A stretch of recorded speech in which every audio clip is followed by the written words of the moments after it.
Hello student, chapter first solution, osmotic pressure. This is the last colligative property. हमने previous 3 colligative property discuss कर चुके हैं. osmotic pressure ये last colligative property है solution chapter की. आज हमने डिस्कस करना है osmotic pressure. उसको पढ़ने से पहले हम डिस्कस करेंगे व्हाट इज़ द डिफ्यूज़न. यहाँ पर क्या है स्टूडेंट, ये सॉल्यूशन है दो हमारे पास. अब इस सॉल्यूशन में हमने क्या करा, ध्यान रखना है आपको.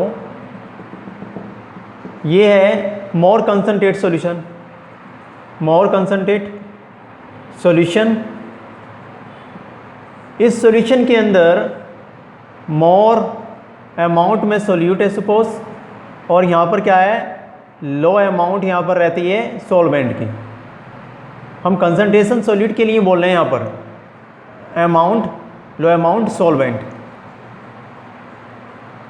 अब इसमें क्या देखा हमने कि यहाँ पे अगर ऐसा है तो यहाँ पर क्या होगा, लेस कंसंट्रेट सॉल्यूशन होगा. ये वाला मान लो लेस कंसंट्रेट सॉल्यूशन. इसका मीनिंग यहाँ पर ये है कि यहाँ पर लो क्या है, सोल्यूट है, और मोर क्या है, सॉल्वेंट. सपोज ये ए एंड ये बी, इन दोनों को इस तरह से ज्वाइन कर दिया हमने. अब समझो बात को, यहाँ पर क्या होता है, ये सॉल्वेंट के मॉलिक्यूल भी इधर जा सकते हैं, सॉल्वेंट के मॉलिक्यूल भी इधर जा सकते हैं, और सोल्यूट के मॉलिक्यूल भी इधर आ सकते हैं. यानी सॉल्वेंट के मॉलिक्यूल इधर फ्लो कर सकते हैं, सोल्यूट के मॉलिक्यूल इधर फ्लो कर सकते हैं, है ना. तो दोनों डायरेक्शन में चल सकता है. यानी डिफ्यूजन का मीनिंग है the flow of any substances to their higher concentration area to their lower concentration area. इसका मीनिंग यहाँ पे मान लो मोर सॉल्वेंट है तो वो लो की तरफ जाएगा, और यहाँ पर मोर सोल्यूट है तो वो लो सोल्यूट की तरफ फ्लो करेगा.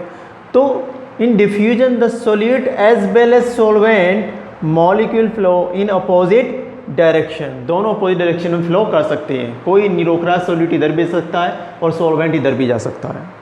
अब यहाँ पे एक बात और ध्यान रखना, ऐसे भी हम समझ सकते हैं. सपोज हमारे पास परफ्यूम है.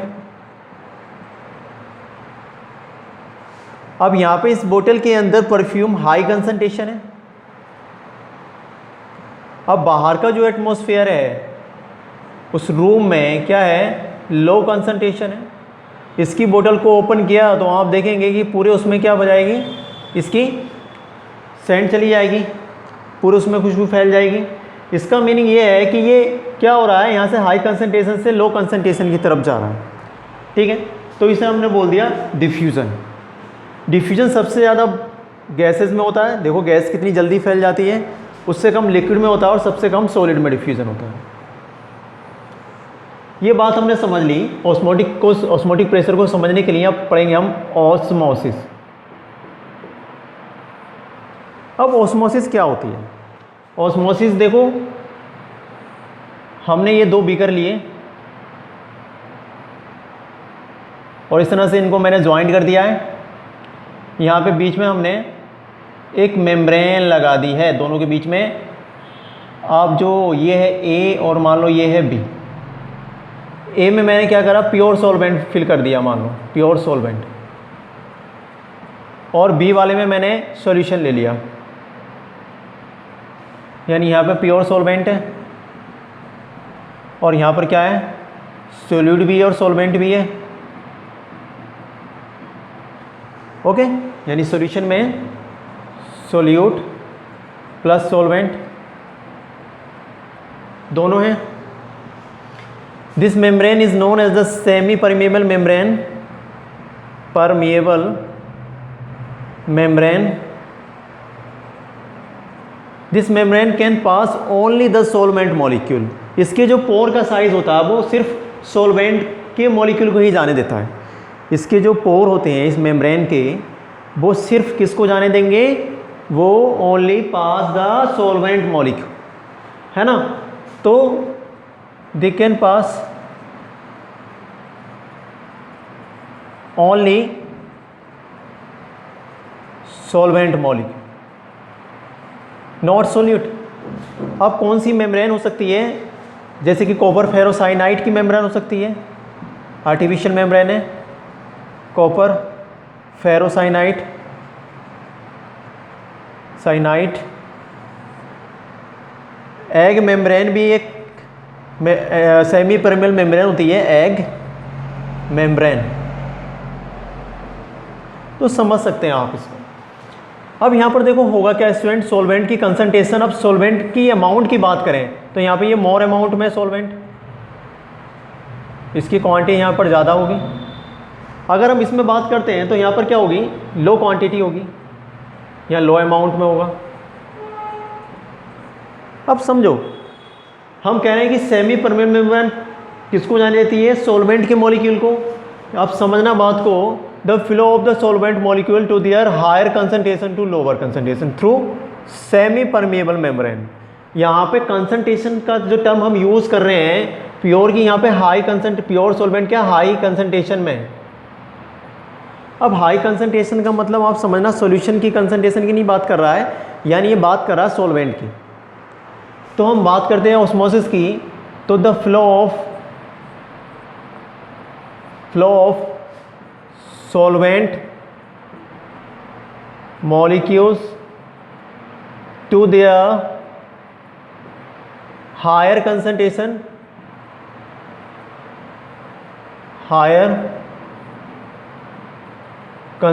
to lower concentration through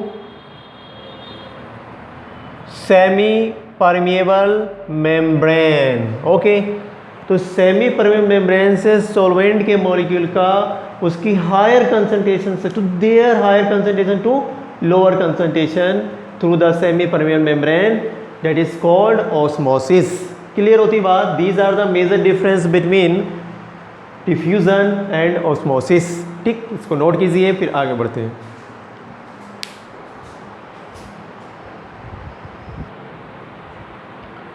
अब स्टूडेंट कुछ अदर डेफिनेशन भी होती हैं जहाँ पर आपको कन्फ्यूजन होता है, उनको हम क्लियर करेंगे। ऑस्मोसिस के लिए मैंने यहाँ पे क्या करा है, ये दो सॉल्यूशन लिए और इनको इस तरह से सेमी परमेबल मेम्ब्रेन से हमने जोड़ देना है। यहाँ पे हमने लगा the semi permeable membrane, in short हम उसको SPM बोलते हैं। अब यहाँ पे जो सॉल्यूशन है स्टूडेंट ध्यान देना आपको, इस वाले बीकर में ये जो दिख रहे हैं आपको, ये है सोल्यूट, और सोल्यूट क्या है, मोर सोल्यूट और लेस सॉल्वेंट। और इस वाले में इस सॉल्यूशन में more solvent and low amount of solute. This is the A solution and this is B. Now think about, अब बताइए कि किधर से किधर फ्लो होगा। तो जाहिर सी बात है, यहाँ पर मोर सोल्यूट है और लेस सॉल्वेंट है, और ऑस्मोसिस में हमने पढ़ा था फ्लो ऑफ द वाटर और solvent to their higher concentration to lower concentration. अब यहाँ पे मोर सोल्यूट है, सॉल्वेंट है, मोर सॉल्वेंट का मतलब हाई कंसंट्रेशन ऑफ सॉल्वेंट, तो सॉल्वेंट बी से किधर जाएगा, ए की तरफ। यहाँ पे फ्लो क्या होगा, बी से ए की तरफ होगा। हम ये भी कहते हैं, तो यहाँ पे अगर देखो लो सॉल्यूट है और मोर सॉल्वेंट है, तो ये पूरा ओवरऑल सॉल्यूशन कैसा होगा। अगर ओवरऑल सॉल्यूशन की बात करें तो सॉल्यूट कम होने पर कैसा सॉल्यूशन होता है बताइए, डाइल्यूट सॉल्यूशन होगा। पानी ज़्यादा है इसमें तो डाइल्यूट सॉल्यूशन होगा, और अगर यहाँ पर सॉल्यूट ज़्यादा है तो गाढ़ा हो जाएगा, यानी ये कैसा हो जाएगा, कंसंट्रेट सॉल्यूशन होगा। अब एक नई डेफिनेशन हमारे सामने आती है, the flow of solvent molecule to dilute solution to the concentrate solution. ये डेफिनेशन भी ध्यान रखना, द फ्लो ऑफ solvent molecules to dilute solution to किधर की तरफ, कैसा सॉल्यूशन है, कंसंट्रेट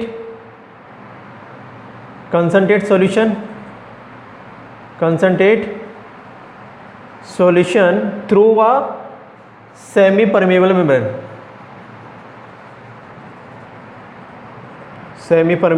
मेम्ब्रेन। एक डेफिनेशन ये बन जाती है स्टूडेंट।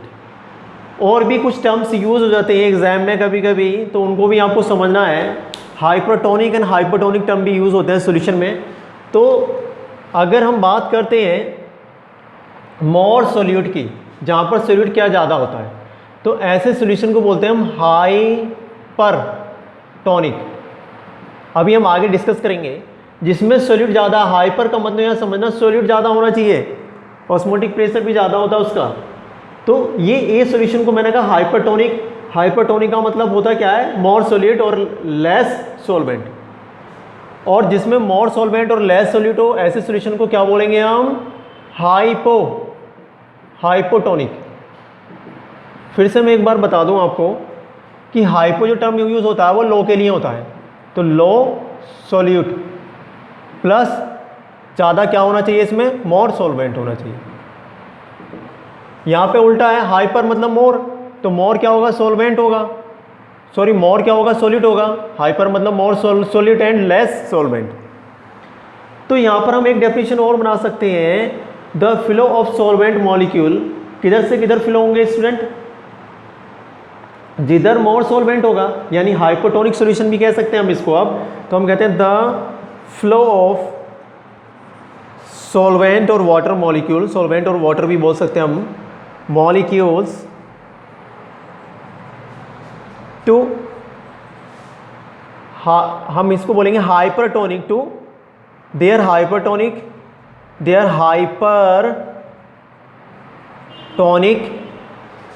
सॉल्यूशन टू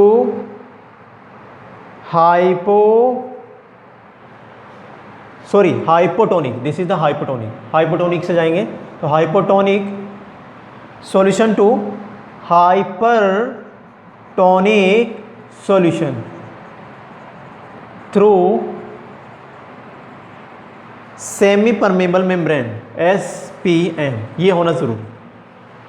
तो they are the 2 or 3 definition to define the osmosis process, the flow of the solvent molecule to dilute solution। dilute solution में क्या होता है, वाटर ज़्यादा होता है या सॉल्वेंट ज़्यादा होता है, तो और कंसनट्रेट में सॉल्वेंट कम होता है, सॉलिड ज़्यादा होता है। एक डेफिनेशन ये बन गई स्टूडेंट, क्लियर। दूसरी डेफिनेशन ऐसे समझना, हाइपोटोनिक, हाइपो मतलब लेस, यानी लो सोल्यूट होगा और मोर सॉल्वेंट होगा। हाइपो जो हम शुरू वाला टर्म यूज़ कर रहे हैं वो सोल्यूट के लिए यूज़ कर रहे हैं। तो यहाँ पर क्या होगा, यहाँ से हाइपोटोनिक से किधर जा रहा है, हाइपरटोनिक की तरफ। तो फ्लो ऑफ द सॉल्वेंट और water molecule to their hypotonic solution to hypertonic solution through semi permeable membrane. अब क्लियर होता है ऑस्मोसिस। आगे देखेंगे ऑस्मोटिक प्रेशर, नोट कीजिए।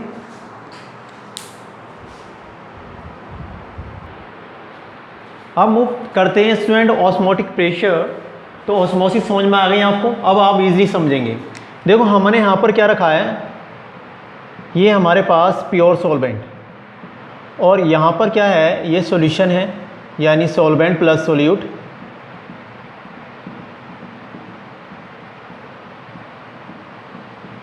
दिस इज सॉल्यूशन, और सॉल्यूशन में क्या है, सोल्यूट प्लस सॉल्वेंट, ठीक है, दोनों चीज़ें। अब देखो क्या होगा, मान लो ये A है और ये B, और बीच में जो ये मेम्ब्रेन लगी है, this is known as the semi permeable membrane. ये सॉल्वेंट के मॉलिक्यूल को ही पास होने देती है। This is known as the semi permeable membrane. Okay, egg जो अंडा होता है उसके ऊपर भी एक लेयर होती है, वो भी कैसा काम करती है, सेमी परमेबल मेम्ब्रेन का, ठीक। तो एग को जब आप छीलते हैं तो देखा होगा पतली सी एक भित्ति होती है, एक मेम्ब्रेन होती है, उसी मेम्ब्रेन को हम सेमी परमेबल के जैसे यूज कर सकते हैं। अब समझना, यहाँ पे प्योर सॉल्वेंट है तो सॉल्वेंट क्या है यहाँ पे, मोर कंसंट्रेशन ऑफ सॉल्वेंट, और यहाँ पे तो सोल्यूट भी है तो यहाँ पे सॉल्वेंट की कंसंट्रेशन क्या होगी, लो कंसंट्रेशन। अब ये किधर जाएगा, इधर से इधर फ्लो करेगा, यानी ये मॉलिक्यूल्स ऐसे भागेंगे सॉल्वेंट के अंदर। अब जितना जाना था सॉल्वेंट उतना चला जाएगा, उसके बाद क्या होगा, फिर एक लिमिट आएगी कि सॉल्वेंट यहाँ जाना रुक जाएगा, और यहाँ जो ये मेम्ब्रेन है, सेमी परमेबल मेम्ब्रेन, इस सॉल्यूशन की तरफ यहाँ पर क्या लगेगा, एक प्रेशर अप्लाइड। पिस्टन से हमें पता लग रहा है ये पिस्टन ऊपर को आ रहा था, अब क्या लगा, प्रेशर लगा और इसके फ्लो को रोक दिया। समझ में आ रही है बात, सॉल्यूशन की तरफ, क्योंकि सॉल्वेंट के मॉलिक्यूल किधर फ्लो कर रहे हैं, सॉल्यूशन की तरफ, तो हमने इनको रोकने के लिए किधर प्रेशर लगाना पड़ेगा। आप इन मॉलिक्यूल को रोकेंगे तो इधर ही तो प्रेशर लगा के रोकेंगे, ऐसे एंट्री, जो ये सॉल्वेंट के मॉलिक्यूल इधर एंट्री कर रहे हैं, इसको रोकने के लिए आप प्रेशर किधर लगाएंगे, सॉल्यूशन की साइड। ये क्या है, हमारा सॉल्यूशन है। तो ऑस्मोसिस की जो प्रोसेस होगी, अब ऑस्मोसिस क्या हो जाएगी, यहाँ पर जो ऑस्मोसिस ए से बी में जा रहा है वो रुक जाएगी, ऑस्मोसिस क्या हो जाएगी, स्टॉप हो जाएगी। तो हम बोलते हैं एक्सेस प्रेशर लगाना पड़ेगा, थोड़ा सा रोकने के लिए पिस्टन लगाइए, एक्सेस प्रेशर लगाना पड़ेगा। तो excess pressure applied on the solution side, ध्यान रखना सॉल्वेंट की साइड नहीं लगाएंगे, सॉल्यूशन साइड, टू प्रिवेंट और stop the flow of solvent molecule. ये सॉल्वेंट के मॉलिक्यूल को रोकेंगे हम इनटू द सॉल्यूशन में जाने से, through a semi permeable membrane. This is known as the osmotic pressure. अब जो ऑस्मोटिक प्रेशर आ रहा है, अगर देखो ये सोल्यूट के पार्टिकल नहीं होते तो ऑस्मोटिक प्रेशर की हम बात ही नहीं करते, दोनों तरफ क्या हो जाता, एक जैसे ही हो जाता। तो ये एक तरह की कोलिगेटिव प्रॉपर्टी बनती है, क्योंकि ये डिपेंड कर रही है, जो प्रेशर आ रहा है ऑस्मोसिस में, ऑस्मोटिक प्रेशर, वो सोल्यूट के नंबर की वजह से आया। ठीक है, तो हम क्या बोलते हैं इसको, colligative property, that is called the osmotic pressure. ठीक, ऑस्मोटिक प्रेशर को रिप्रेजेंट करते हैं हम पाई से। किससे रिप्रेजेंट करते हैं, पाई से। तो एक्सेस प्रेशर लग रहा है, ध्यान रखना यहाँ पे जो प्रेशर लग रहा है वो एक्सेस प्रेशर लगा रहे हैं हम, ज़्यादा प्रेशर लगा रहे हैं। एक तो खुद प्रेशर लगता है और एक और बाहर से हमने एक्सटर्नल प्रेशर लगाया जो ऑस्मोसिस की प्रोसेस को रोक देगा। ठीक है, आगे देखते हैं, यहाँ पर नोट कीजिए यहाँ तक।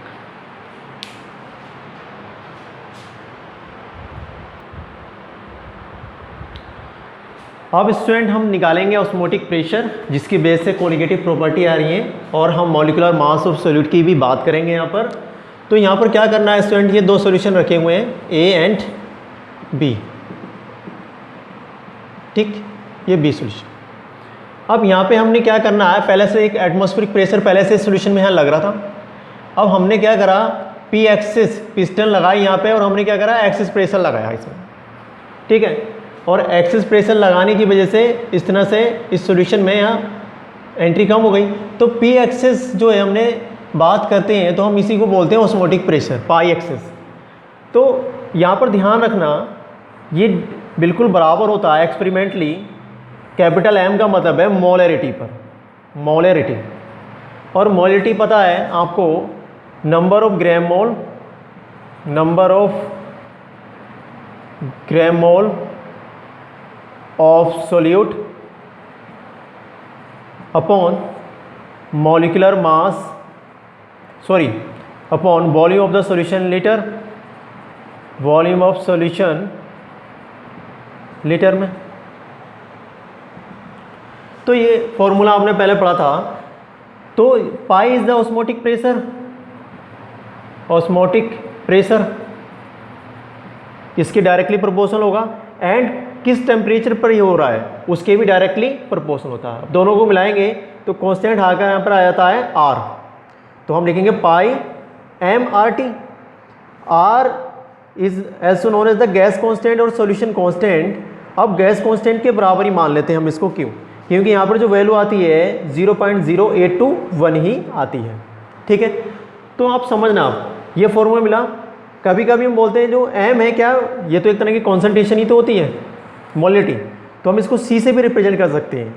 यानी यहाँ पर पाई इक्वल्स टू, आपकी बुक में लिखा होता है सी आर टी। तो पाई इक्वल्स टू CRT भी बोल सकते हैं या MRT। अब स्टूडेंट दूसरी बात आपको ध्यान रखना है, आगे मॉलिक्यूलर मास कैसे निकालेंगे।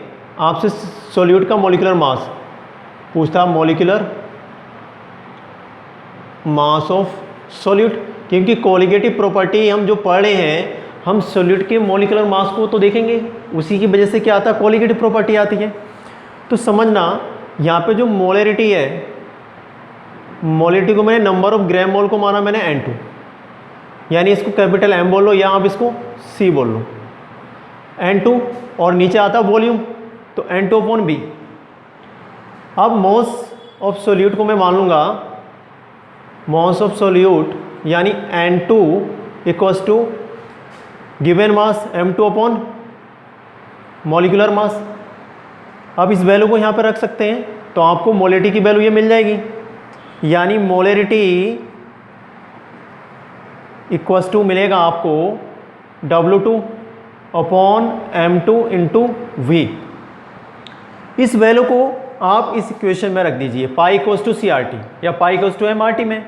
तो पाई इक्वल्स टू MRT में अगर वैल्यू पुट करते हैं आप, तो M की वैल्यू क्या है, ये है, यानी आपको मिलेगा W2RT, आप ऐसे ही लिख देंगे और नीचे आएगा स्टूडेंट M2 × V। क्लियर होती बात। ये वैल्यू उठा के हमने यहाँ इस M की जगह रखी, M मोलरिटी है, या हम इसको C से कंसंट्रेशन से भी रिप्रेजेंट हम इसको करते हैं। ठीक है, अब आपको जो वैल्यू मिलने वाली है, अब आपको निकालना क्या है, M2 तो निकालना है। M2 क्या है, मोलर मास ऑफ सोल्यूट, यही तो है मोलर मास। तो M2 आप इजीली आप कैलकुलेट कर लीजिए, M2 इक्वल्स टू आपको मिल जाएगा, है ना, W2 × R × T अपॉन आपको क्या मिलेगा यहाँ पर पाई × V। ठीक है, ये फॉर्मूला मिल जाएगा, मैं ऊपर लिख देता हूँ। हमें फॉर्मूला मिलेगा M2 equals to W2 × R × T upon pi × V। ये क्या है, पाई ऑस्मोटिक प्रेशर है, ये वॉल्यूम है ना। तो ये मॉलिक्यूलर मास ऑफ सोल्यूट मिला आपको, this is the molecular mass of solute. Clear होती है बात, नोट कीजिए इसको।